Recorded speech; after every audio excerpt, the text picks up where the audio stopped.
Hello, my name is Gail Golman Holtzman. I am a partner at Taylor English. I have been practicing labor and employment law for more than 35 years, representing employers in all aspects of the field of labor and employment law, including issues pertaining to the hashtag #MeToo movement, corporate governance, and diversity and inclusion.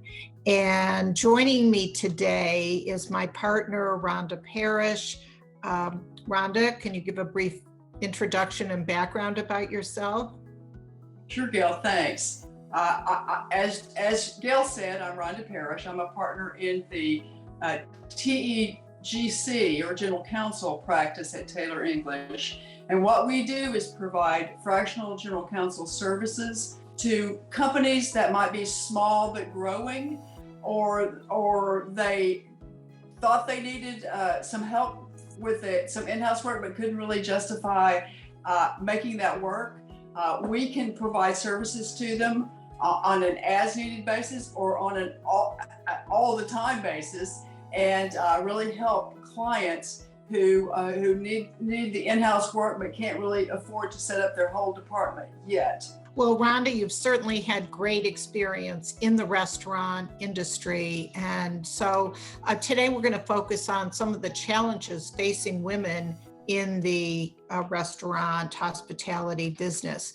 So my first question to you is, women represent half of the workforce in the restaurant and food service industry, but not necessarily in leadership roles. Can you explain that discrepancy?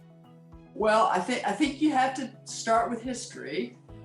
When you look at how restaurants have typically been set up, the position that might be the executive chef, for example, has often been a male. The back of the house has often also had other male employees.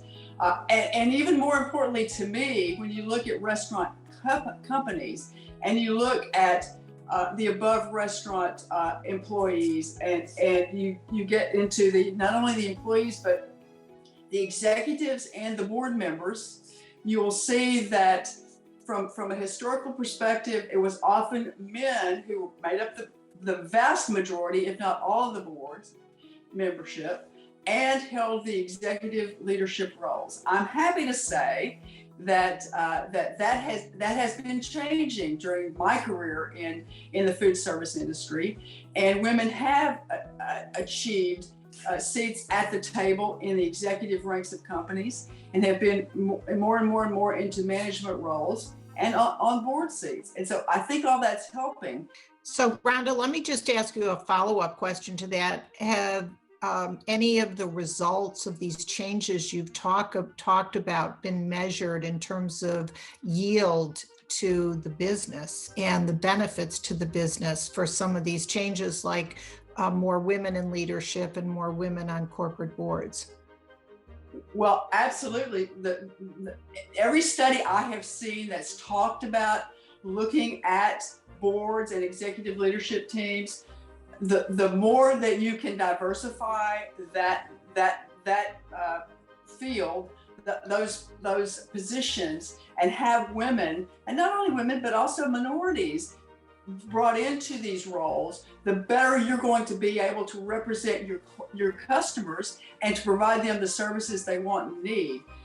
Whether that customer is you as a CEO or board member trying to figure out what to do best for your employees, or whether it's you as the restaurant manager trying to figure out how best to serve the customers who are coming into your restaurant.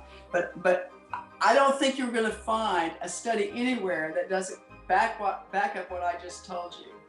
That's great. After all, the customers are diverse, so it makes sense that having diversity within leadership and on corporate boards, they'd be in a good position to understand the client base, the customer base. Yes. So Rhonda, you mentioned the pandemic. So how did the pandemic impact women in the restaurant industry? Unfortunately, I think not only can you look at reports that would tell you that women were more dramatically affected, you don't have to think hard to figure out. Some of that was brought on by the women having to make decisions themselves because they had children, and during the lockdown time, during the states making decisions and school boards making decisions, we need to close. Women of necessity had a need to be where their children were to help make sure they were able to continue remotely their education. But if you're in front of the house, on the floor employee, there's no role for you because customers are not coming in. So I think a good part of it was that very thing, that there was just a need to have the employees work someplace else. And I think the other part of it that we've got to take into account as in the restaurant world is that during this time, women and men were also able to look at the job that they were doing and look at what other opportunities there are as we continue to hear about shortages in workers, and figure out, hey, there might be someplace else that I can have more of the hours I want, and I have better benefits being offered to me, and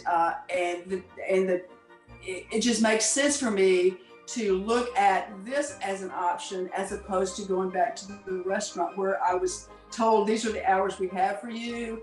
And if you want the job, you better be able to work these hours. My next question to you is, what can be done to support women in the restaurant industry? Well, some of the things that I just mentioned, I think we have to look at as restaurant companies and restaurant owners.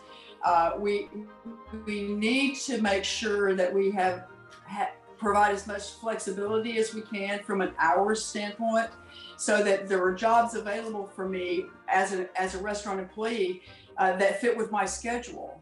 I think we also have to look at what are the benefits we're now offering and what can we change, including what sort of healthcare packages are we able to provide our employees? Because I believe one of the factors that's really important in people's lives is making sure they do have healthcare coverage to help them in the event there's an illness in the family or an injury in the family. So I think looking at that is going to be really, really important. And you will see that there's a real touch point with their employees because I believe not only what you tell me, but what you show me.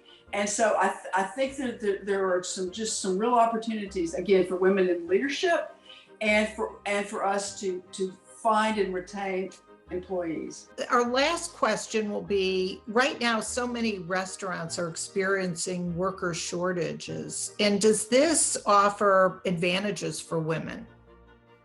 Absolutely. And I think, again, restaurant companies, even if it's a single owner, single operation, they need to fill their positions, and so there is just an absolute opportunity for a reach out to women to seek them for these roles. Again, keeping in mind the things you as the employer need to be focusing on. But absolutely, I think you will find that women are absolutely fantastic in any restaurant role you want to put them in. Women can do any of them and do them well. And it's such an opportunity for you, the restaurant company, the restaurant owner, to recognize that and to provide opportunities for women. Thank you, Rhonda, for sharing your experience and expertise. That was so valuable. And for our viewers, thank you so much for watching Conversations with Ted. We hope you'll join us again next time. Again, my name is Gail Golman Holtzman. I am a partner in the Labor and Employment Practice Group at Taylor English, and we hope you've enjoyed today's conversation.